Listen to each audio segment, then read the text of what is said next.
Beaupré, je suis très heureux de vous voir, mais votre image a disparu.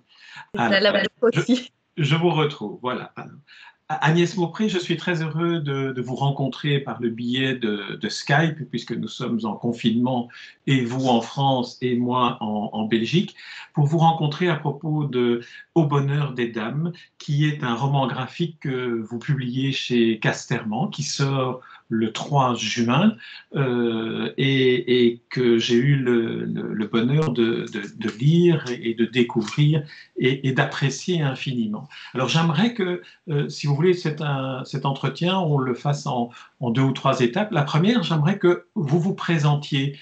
Comment en êtes-vous arrivé dans votre parcours de dessinatrice et scénariste d'albums graphiques au bonheur des dames? Quel est le cheminement éditorial? Je crois que le cheminement est assez long finalement et que c'est un roman que j'ai beaucoup aimé quand je l'ai lu peut-être à 20 ans. Et j'avais été très marquée par ce personnage de Denise que je trouvais très beau, qui est pas une héroïne badass traditionnelle, qui a une force qui est plutôt sous-jacente et que tout le monde pense faible dans un premier temps et qui s'avère être un des personnages les plus forts que j'ai croisés dans la littérature. Et du coup, je me suis toujours plus ou moins dit que ça m'intéresserait d'adapter Au bonheur des dames, d'autant que j'aime beaucoup les adaptations. Et puis, c'est un peu une rencontre avec un éditeur qui a déclenché ça, puisque Martin Zeller, qui travaillait chez Casterman, rêvait d'adapter tous les Rougon-Macquart en bande dessinée, et il m'a lancé là-dessus. Et je lui ai dit d'accord, mais que Au bonheur des dames. Alors, comment est-ce que lorsqu'on lit le roman d'Émile Zola, qui est, j'ai un peu fait mes petites recherches, qui est le 11e de la série des Rougon-Macquart, comment est-ce qu'on le relit lorsqu'on sait que l'on va devoir l'adapter sous la forme de roman graphique? Quel est le mécanisme de lecture qui se transforme sans doute? Vous prenez des notes, vous mettez en évidence des personnages, comment ça se passe? Non, j'ai pas tellement pris de notes. Je crois que les scènes se sont enchaînées plus ou moins fluidement.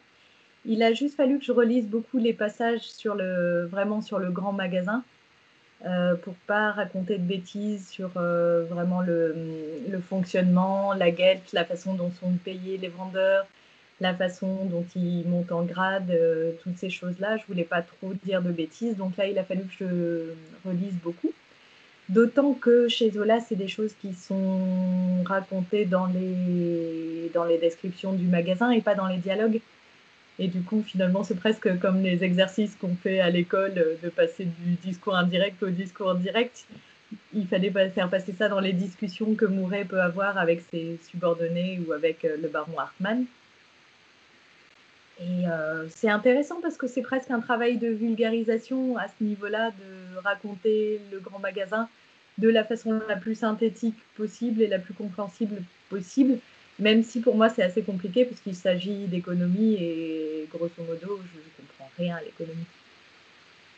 Alors, vous avez évoqué déjà quelques noms des personnages. Denise, évidemment, qui est le personnage central, qui est le personnage qui vous a le plus, semble-t-il, incité à aimer ce livre d'abord et puis à en faire l'adaptation.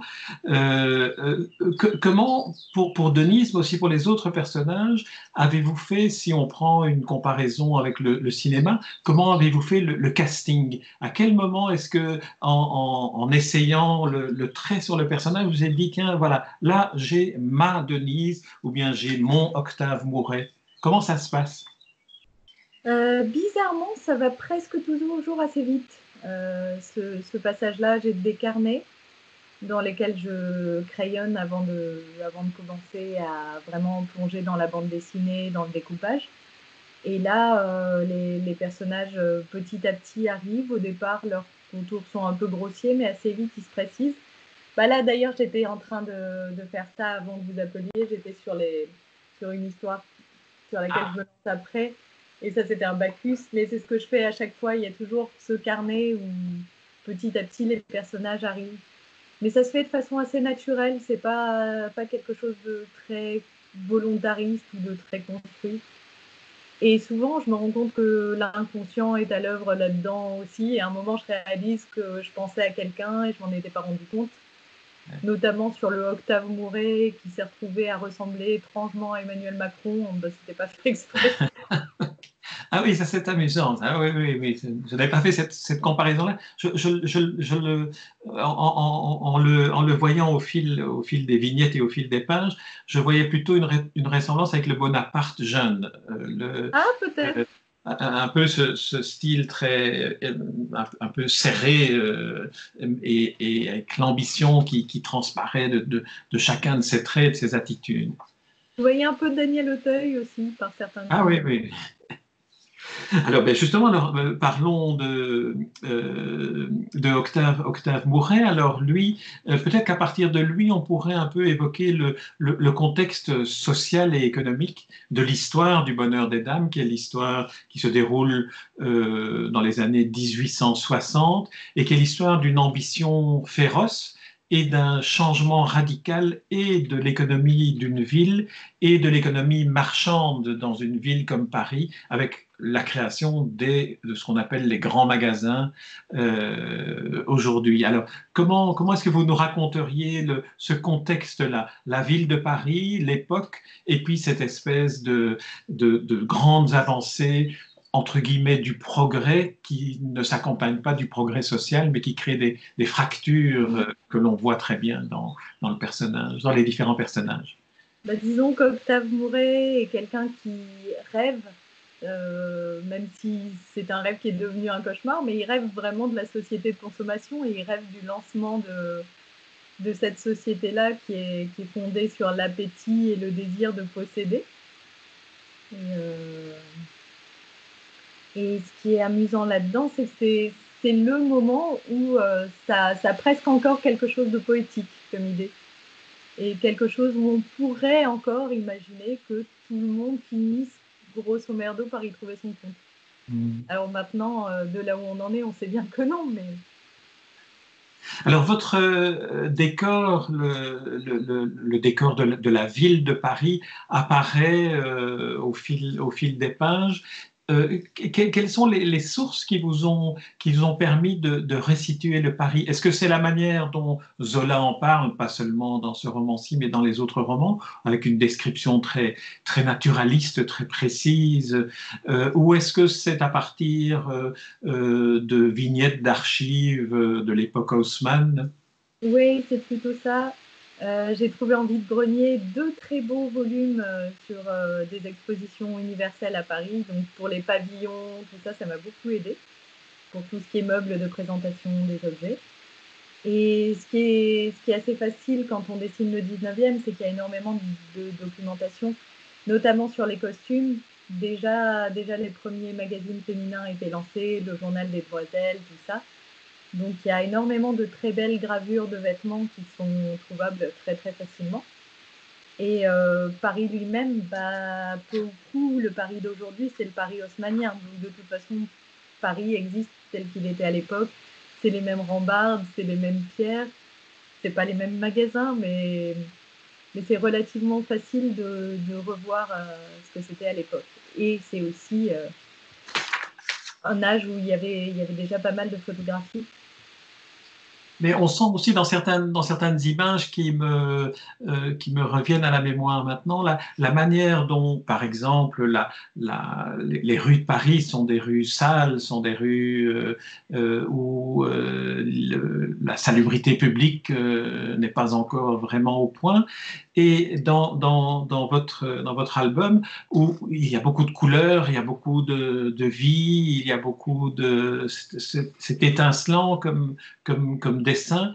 Évidemment, c'est lié à l'apparence du magasin Le Bonheur des Dames, qui est un de ces magasins modernes au niveau de la promotion des produits et de la modification des modes de vente.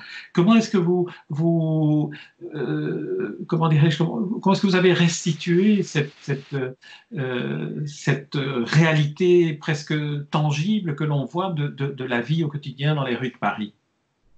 Mais ce qu'il y a, c'est que le Bonheur des Dames, c'est pas Paris finalement. Le Bonheur des Dames, c'est le royaume de Mouret. C'est un espèce de lieu hors du temps, hors de tout. qu'il pense vraiment comme un royaume enchanté, mais qui est un royaume enchanté maléfique aussi. Il y a un piège pour ceux qui osent y mettre les pieds. D'où un peu le tournoiement de couleurs Et le un peu. contraste aussi entre les vendeuses, qui sont toute une communauté, et finalement, ces vendeuses sont un monde à part à l'intérieur du monde du bonheur des dames, toutes avec cet uniforme noir qui est qui est extrêmement austère et qui fait contraste avec le chatoiement des couleurs de tout ce qu'il y a autour d'elles. Oui, ça c'est un truc qui m'intéresse aussi parce que finalement j'étais frappée par le contraste entre les couleurs du costume masculin et du costume féminin au XIXe siècle, puisque c'est vraiment l'époque où les hommes se sont habillés de noir et où toute la séduction s'est mise à reposer sur les femmes, ce qui était nettement moins le cas au XVIIIe siècle. Et effectivement, les vendeuses, par contre, ont aussi cet habit noir et ne rentrent pas dans ce jeu de la séduction. Elles On voit sont aussi très le bien professionnalisme incarné. On voit aussi très bien l'organisation de ce grand magasin au Bonheur des Dames comme étant une cité en soi, avec les chambres pour que le personnel puisse y loger, avec une espèce de cantine, puis l'atelier où ces femmes travaillent. Il y a une sorte d'atmosphère que l'on pourrait comparer à Downton Abbey, pour prendre l'exemple d'une série où les différents niveaux sociaux se retrouvent réunis dans le même espace. Oui, c'est ça, c'est que le personnel du Bonheur des Dames, leur monde est dans le magasin et finalement comment ils arrivent à survivre là-dedans, comment ils peuvent trouver leur compte, sachant qu'ils sont pas très bien traités, pas très bien payés, pas très bien nourris et que malgré tout ils ont très très peu de vie en dehors. Comment par les quelques heures qu'ils grappillent au café, ils arrivent à trouver la force de continuer et de se lancer dans la bataille du commerce. Alors, il y a beaucoup de personnages, évidemment, le roman d'Émile Zola est foisonnant. Il y en a un que j'aimerais que vous évoquiez, que vous nous disiez ce qu'il a représenté pour vous en le faisant vivre. Et alors, je demanderais peut-être d'en choisir un autre parmi les personnages qui vous a le plus touché en le dessinant, en le racontant ou en le lisant. Alors, celui que j'ai choisi, c'est le père Bourras, ce vieil artisan qui a un magasin que l'on va détruire finalement, que l'ambition immobilière du bonheur des dames va finalement détruire, qui est un très touchant personnage et je dirais presque qu'il est presque contemporain.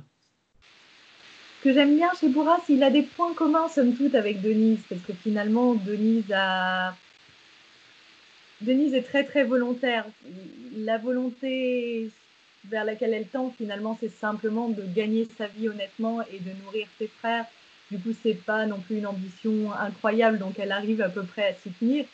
Et Bourras, lui, son ambition, c'est de ne pas lâcher la boutique dans laquelle il a passé toute sa vie et de ne pas lâcher devant le bonheur des dames qui essaye à tout prix de le racheter, alors qu'il sait très bien qu'il va perdre à terme. Mais il sait qu'il perdra en ayant lutté jusqu'au bout et en n'ayant absolument pas facilité la tâche à Mouret.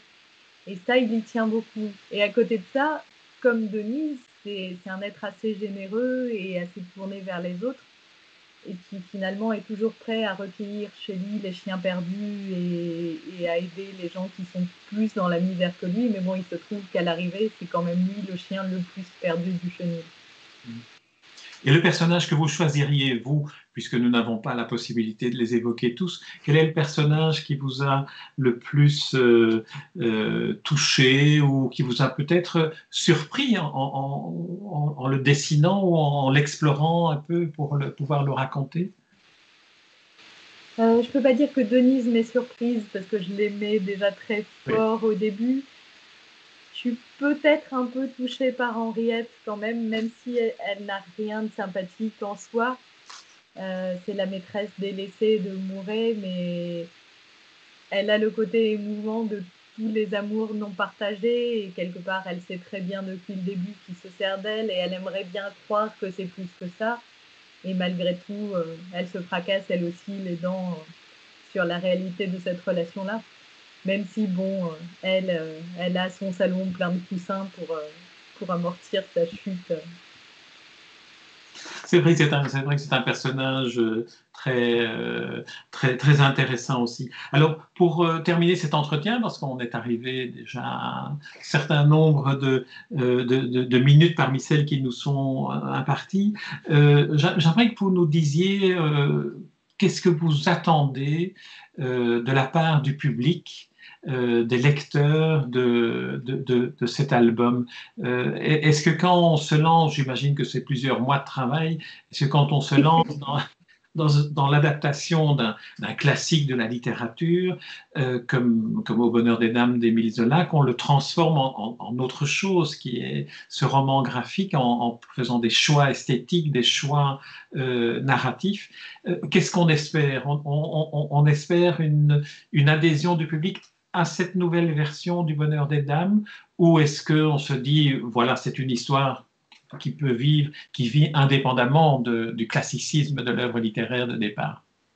Je crois que je me suis jamais vraiment posé la question comme ça.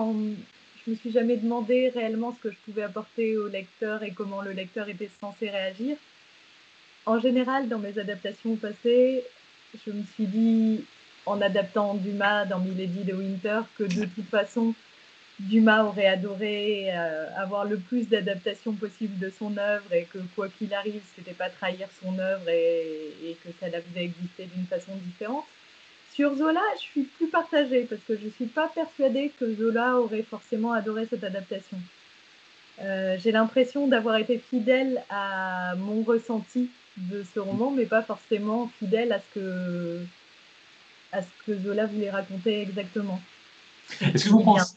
Oui, Pardon, je pense à une question en vous écoutant. Est-ce que vous pensez que le public d'aujourd'hui, en découvrant peut-être Au bonheur des dames à travers cette adaptation que vous en avez faite, il trouvera plus de résonance avec l'actualité que nous vivons, que ce soit la crise économique, que ce soit la disparité sociale, que ce soit le confinement?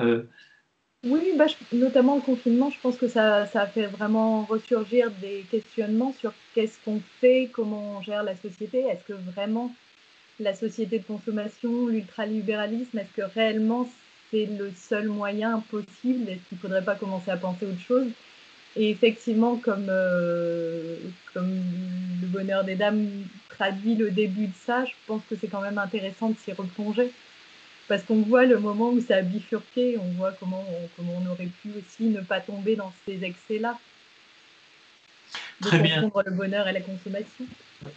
Très bien. Agnès Maupré, je vous remercie beaucoup pour cet entretien et d'avoir fait cette expérience De Skype. à travers Skype. Mais surtout, je vous remercie pour avoir consacré tout votre talent et tout ce travail à une adaptation du roman d'Émile Zola, Au bonheur des dames, qui paraît chez Casterman et qui est un ouvrage que je recommande vraiment à tous ceux qui nous écoutent de le lire, de le découvrir en le lisant à la manière dont on peut lire les romans graphiques, c'est-à-dire en revenant souvent ou en revenant sur certains détails, en insistant sur certains détails du dessin, de la narration, du dialogue, qui sont tous d'une force et qui sont extrêmement à la fois fidèles à l'œuvre d'Émile Zola et qui nous parlent énormément aujourd'hui. Je vous remercie pour cet entretien. Merci. Et je vous souhaite tous les succès pour ce nouveau livre Au bonheur des dames. Je comprends que le prochain tournera autour de Bacchus, d'après le... Plus de Zeus. De Zeus et de ses bâtards.